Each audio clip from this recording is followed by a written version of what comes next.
And in his eulogy at the funeral service of the unknown Australian soldier that day, the then Prime Minister Paul Keating said this: "We do not know this Australian's name, and we never will. We do not know his rank or his battalion. We do not know where he was born, nor precisely how and when he died. We do not know where in Australia he made his home, or when he left it for the battlefields of Europe. We do not know his age or his circumstances, whether he was from the city or the bush, what occupation he left to become a soldier, what religion, if he had a religion, if he was married, or if he was single. We do not know who loved him or whom he loved. If he had children, we do not know who they are.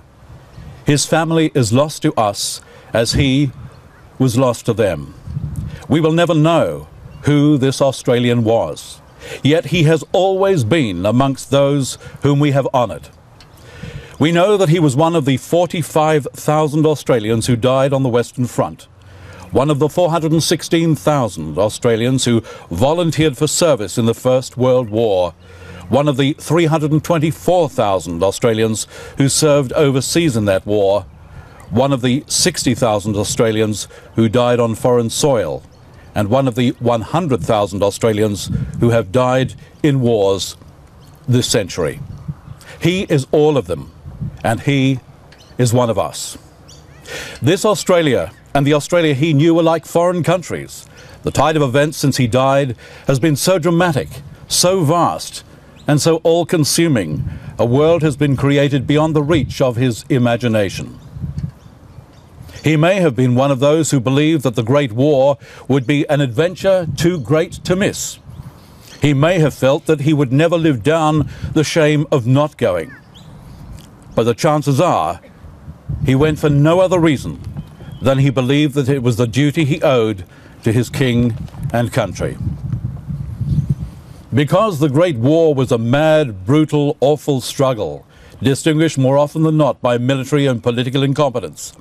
Because the waste of human life was so terrible that some said victory was scarcely discernible from defeat. And because the war, which was supposed to end all wars, in fact sowed the seeds of a second, even more terrible war, we might think this unknown soldier died in vain. But in honouring our war dead, as we always have and as we do today, we declare that this is not true. For out of the war came a lesson which transcended the horror and tragedy and the inexcusable folly. It was a lesson about ordinary people, and the lesson was that they were not ordinary.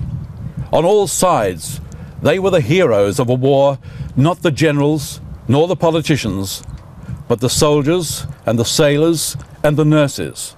Those who taught us to endure hardship, to show courage, to be bold as well as resilient, to believe in ourselves, and to stick together.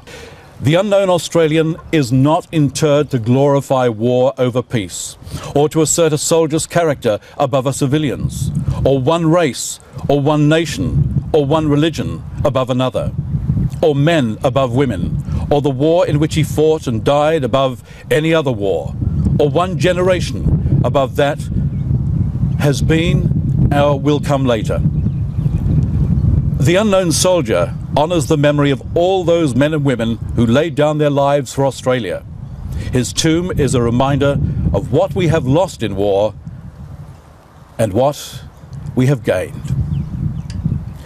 Those, ladies and gentlemen, are the words of P.J. Keating on Remembrance Day 1993.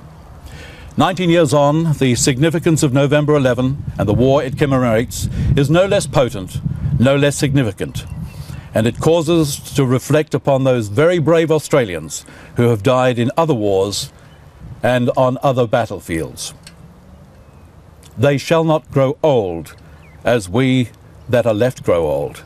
Age shall not weary them, nor the years condemn.